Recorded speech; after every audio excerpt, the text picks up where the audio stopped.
President, and gentlemen, ladies of the House, standing here with 8 minutes in my hands and at this venerable and rather magnificent institution, I was going to assure you that I belong to the Henry VIII School of Public Speaking, that as Henry VIII said to his wives, I shall not keep you long. But now finding myself the seventh speaker out of 8 in what must already seem a rather long evening to you, I rather feel like Henry VIII's last wife. I more or less know what's expected of me, but I'm not sure how to do it any differently. Perhaps what I should do is really try and pay attention to the arguments that were advanced by the opposition today. We had, for example, Sir Richard Ottaway challenging the very idea that it could be argued that the economic situation of the colonies was actually worsened by the experience of British colonialism. Well, I stand to offer you the Indian example, Sir Richard. India's share of the world economy when Britain arrived on its shores was 23%. By the time the British left, it was down to below 4%. Why? Simply because India had been governed for the benefit of Britain. Britain's rise for 200 years was financed by its depredations in India. In fact, Britain's industrial revolution was actually premised upon the deindustrialization of India. The handloom weavers, for example, famed across the world, whose products were exported around the world, Britain came right in. There were actually these weavers making fine muslin, light as woven air, it was said. And Britain came right in, smashed their thumbs, broke their looms, imposed tariffs and duties on their cloth and products, and started, of course, taking the raw materials from India and shipping back manufactured cloth, flooding the world's markets with what became the products of the dark and satanic mills of Victorian England. That meant that the weavers in India became beggars, and India went from being a world-famous exporter of finished cloth into an importer, went from having 27% of world trade to less than 2%. Meanwhile, colonialists like Robert Clive bought their rotten boroughs in England on the proceeds of their loot in India, while taking the Hindi word loot into their dictionaries as well as their habits.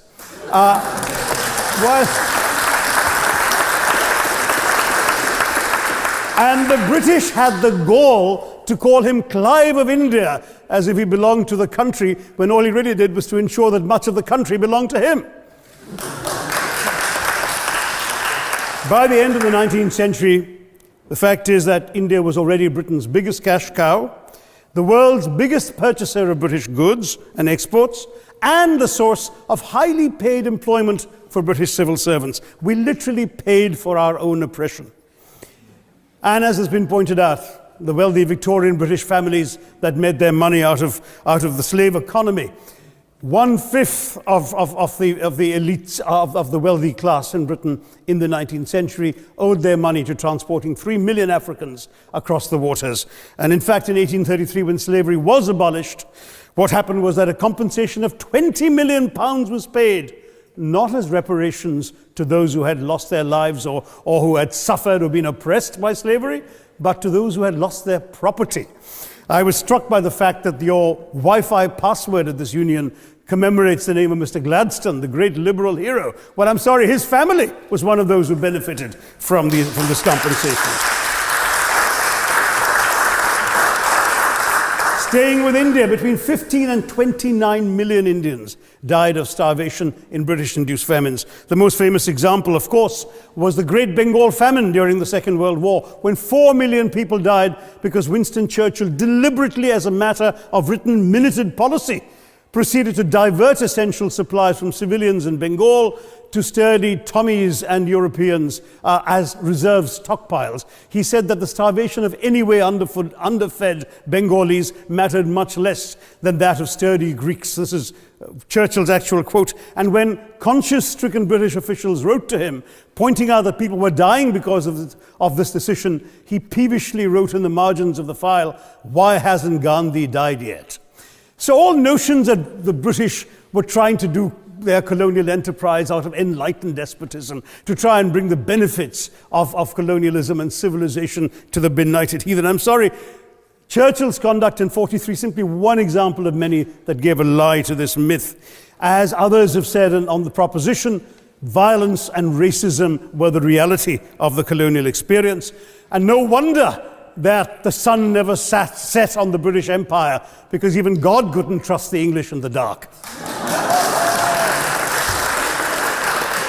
Let me take World War I as a very concrete example, since the first speaker, Mr. Lee, suggested these things couldn't be quantified. Well, let me quantify World War I for you. Again, I'm sorry, from an Indian perspective, others have spoken of other countries. 1/6 of all the British forces that fought in the war were Indian. 54,000 Indians actually lost their lives in that war. 65,000 were wounded. Another 4,000 remained missing or in prison. Indian taxpayers had to cough up £100 million in that time's money. India supplied 70 million rounds of ammunition, 600,000 rifles and machine guns, 42 million garments were stitched and sent out of India, and 1.3 million Indian personnel served in this war. I know all this because, of course, the commemoration of the centenary has just taken place. But not just that, India had to supply 173,000 animals, 370 million tons of supplies, and in the end, the total value of everything that was taken out of India.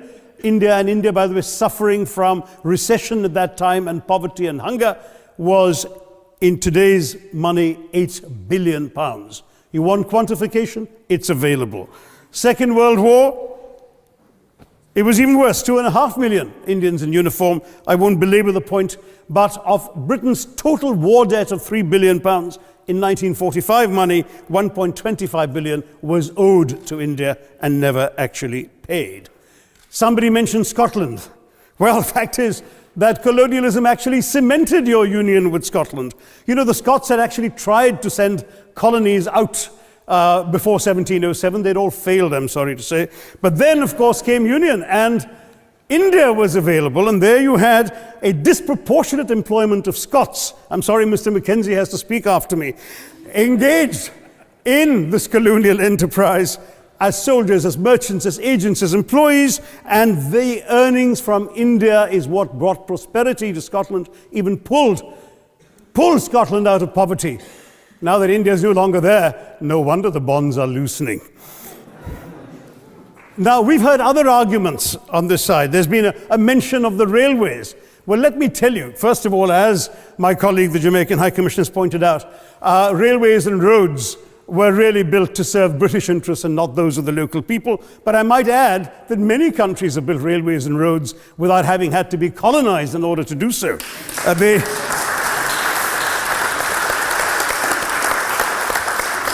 They were designed to carry raw materials from the hinterland into the ports to be shipped to Britain. And the fact is that the Indian or Jamaican or other colonial public, their needs were incidental. Transportation, there was no attempt made to match supply to demand for mass transport, none whatsoever.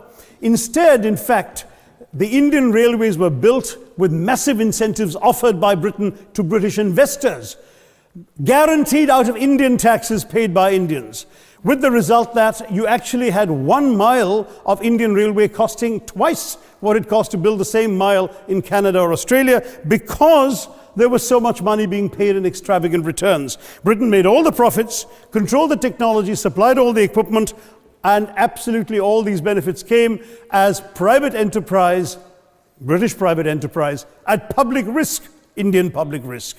That was the railways as an accomplishment. We're hearing about aid. I think it was again Sir Richard Ottaway who mentioned British aid to India. Well, let me just point out that British aid to India is about 0.4% of India's GDP. The government of India actually spends more on fertilizer subsidies, which might be an appropriate metaphor for that argument. If I may point out as well,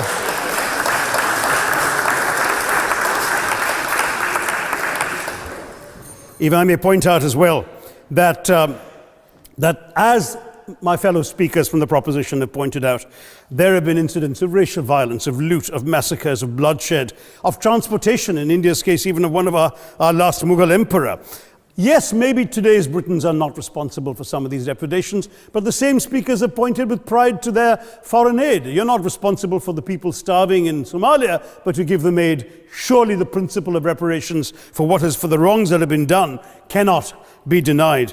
It's been pointed out, for example, the dehumanization of Africans in the Caribbean, the massive psychological damage that has been done, the undermining of social traditions, of property rights, of the authority structures of these societies, all in the interests of British colonialism. And the fact remains that many of today's problems in these countries, including the persistence, in some cases the creation of racial and ethnic and religious tensions, were the direct result of the colonial experience. So there is a moral debt that needs to be paid. Someone challenged reparations elsewhere. Well, I'm sorry, Germany doesn't just give reparations to Israel. It also gave reparations to Poland. Perhaps some of the speakers here are too young to remember the dramatic picture of Chancellor Willy Brandt on his knees in the Warsaw Ghetto in 1970. And there are other examples. There is Italy's reparations to Libya. There's Japan's to Korea. Even Britain has paid reparations to the New Zealand Maoris. So it's not as if this is something unprecedented or unheard of that's going to somehow open some sort of nasty Pandora's box. No wonder Professor Lewis reminded us that he's from Texas. There's a wonderful expression in Texas that summarizes the arguments of the opposition: all hat and no cattle. Now, if I can just quickly look through the other notes I was scribbling while they were speaking, there was reference to democracy and rule of law. Let me say with the greatest possible respect, it's a bit rich to oppress, enslave, kill, torture, maim people for 200 years and then celebrate the fact that they're democratic at the end of it.